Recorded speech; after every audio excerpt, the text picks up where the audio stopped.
Ya, assalamualaikum warahmatullahi wabarakatuh. Sobat tani porang dimanapun Anda berada, selamat beraktivitas. Semoga hari ini kita selalu dalam keadaan sehat dan tentunya diberi kelancaran dalam segala aktivitas kita. Amin amin ya rabbal alamin. Jumpa lagi di Alfian di channel, masih membahas seputar tanaman porang. Ya, sebelum video saya lanjut, saya ucapkan selamat menjalankan ibadah puasa buat yang menjalankan. Semoga amal ibadah kita diterima oleh Allah Subhanahu wa Ta'ala dan kita diberi kelancaran sampai nanti penghujung bulan suci Ramadan ini. Amin amin ya rabbal alamin. Oke kawan, sobat tani porang dimanapun Anda berada, pada kesempatan kali ini saya akan berbagi atau menunjukkan hasil dari tanaman porang yang berada di bawah naungan seperti ini. Ini ada naungan pohon sengon, pohon kelapa, jati, durian. Nanti saya akan bandingkan dengan yang berada di lahan tanpa naungan. Dari bibit yang sama, hari itu sudah saya review pertumbuhannya. Untuk hasil pertumbuhan itu kurang lebih sama, pertumbuhan pada batang. Dan hari ini saya akan coba membongkar bagaimana hasil umbinya. Saya sendiri pun penasaran apakah ada perbedaan yang cukup signifikan atau tidak. Ikuti terus video ini sampai selesai dan jangan lupa untuk tekan tombol like dan juga subscribe bagi yang belum subscribe. Terima kasih. Dulu katanya juga kurang lebih sebesar ini, lebih besar dikit lah. Nah, kurang lebih seperti ini. Isi sekitar 200-an up 200 sampai dengan 300-an biji per kilo. Coba kita bongkar bagaimana hasil umbinya. Kelihatannya yang baru dorman adalah tunas pertama yang sudah dorman. Untuk tunas kedua rata-rata masih segar. Ini pun kelihatannya dimakan hama. Coba kita cari. Untuk kebanyakan masih belum dorman untuk tunas yang kedua dan juga tunas yang ketiga.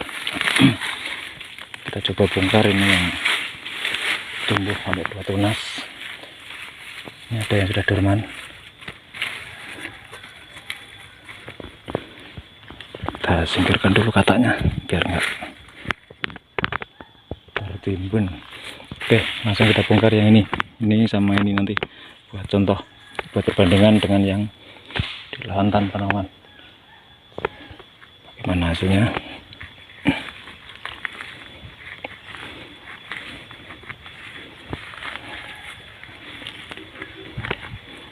Ini jelas sekali gangguan dari akar-akar sekitar, dari tanaman sekitarnya, tanaman naungan itu sangat banyak.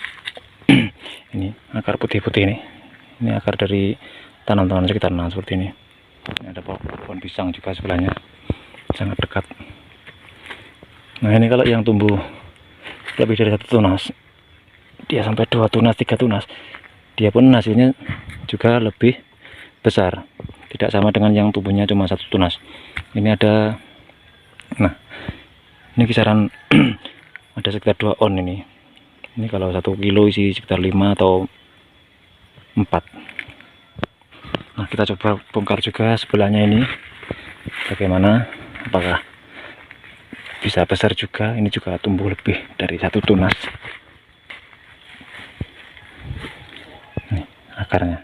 Ini akar sengon sampai seperti ini.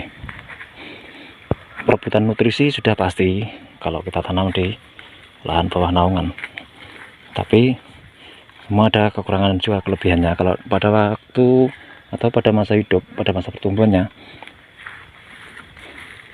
itu lebih ringan pada waktu penyiangan, karena rumput tidak terlalu cepat tumbuh seperti yang di lahan tanpa naungan. Kalau yang di tanpa naungan sudah menyiangi 3 kali, yang sebelah sini hanya 2 kali. Ini untuk yang terakhir karena tanaman sudah tua, ini tidak saya siangi sekalian untuk mengamankan katak yang jatuh, biar tidak, pertama aman dari tangan-tangan yang tidak bertanggung jawab, dan yang kedua aman dari terik matahari. Nah, ini besarnya ada sekitar 2 on 3 on ini. Alhamdulillah cukup lumayan sama dengan yang sebelahnya ini tadi. Kita timbun lagi dan coba kita bandingkan dengan yang di lahan full tanpa naungan. Oke, kita lanjut, ikuti terus videonya agar tahu perbandingannya. Nah ini yang tanpa naungan, ini sudah hampir dorman total seperti ini tanpa atap sama sekali, tanpa naungan sama sekali. Coba kita bongkar apakah hasilnya kurang lebih sama dengan yang ada di naungan atau ada perbedaan. Nah ini yang sudah betul-betul dorman, ini ada seperti ini juga sebelahnya. Untuk yang di tanpa naungan ini lebih cepat ripah atau lebih cepat dorman, karena mungkin pengaruh dari terik matahari dan juga kelembapan tanah yang cepat menurun. Kalau yang tanpa naungan ini penguapan air, nah ini tanah pun agak lebih keras daripada yang di bawah naungan tadi. Ini sama-sama teksturnya lempung berpasir. Ini dia sudah kelihatan.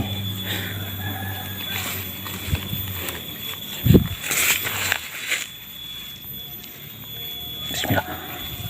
Nah ini, nah jelas terlihat di sini untuk hasil ini ada sekitar 3 on. Jelas lebih besar daripada yang berada di bawah naungan. Coba kita bongkar juga sebelah sini nanti untuk perbandingan yang di lahan bernaungan.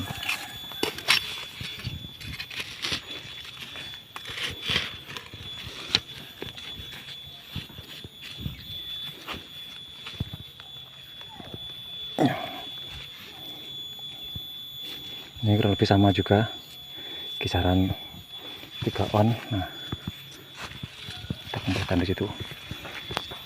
Kita bongkar lagi.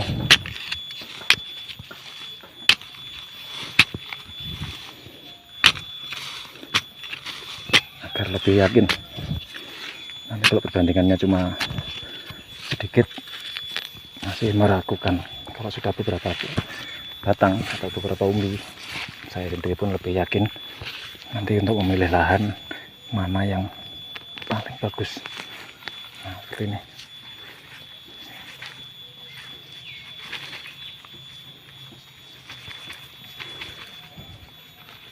Nah, kurang lebih sama juga, sekitar 2-3 on. Tapi ini sayang kita timbun dulu karena belum dorman secara total.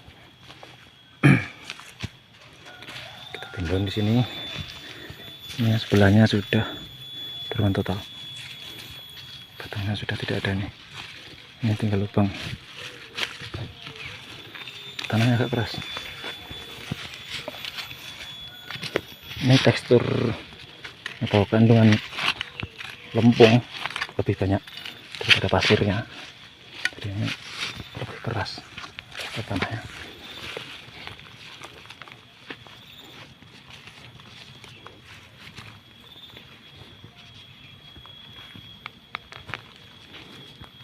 Nah, ya kurang lebih sama kawan, kisaran 2-3 on juga. Nah ini dari keempat sampel yang saya ambil, keempat contoh yang saya ambil itu, kalau dari pengamatan saya memang ada perbandingan yang ada dari tanaman yang berada di bawah naungan dan juga tanaman yang tanpa naungan. Untuk pada hasil pertumbuhan awal itu kurang lebih sama-sama subur. Kemudian untuk hasil akhir, hasil dari umbi itu kelihatan yang tanpa naungan lebih besar. Perbandingan ada sekitar 30%. Kalau yang di bawah naungan tadi rata-rata 1-2 on, yang di tanpa naungan itu bisa 2-3 on. Ya itu mungkin sedikit berbagi dari saya, semoga bermanfaat, bisa menjadi motivasi sekaligus menjadi referensi buat sobat-sobat tani yang tahun ini atau musim ini akan memulai untuk budidaya tanaman porang. Kurang lebihnya saya mohon maaf, semoga bermanfaat. dan tetap semangat. Salam sukses selalu untuk semua petani porang di seluruh Nusantara. Akhirnya, assalamualaikum warahmatullahi wabarakatuh. Lumayan untuk persiapan bibit tahun depan. Nah, seperti ini.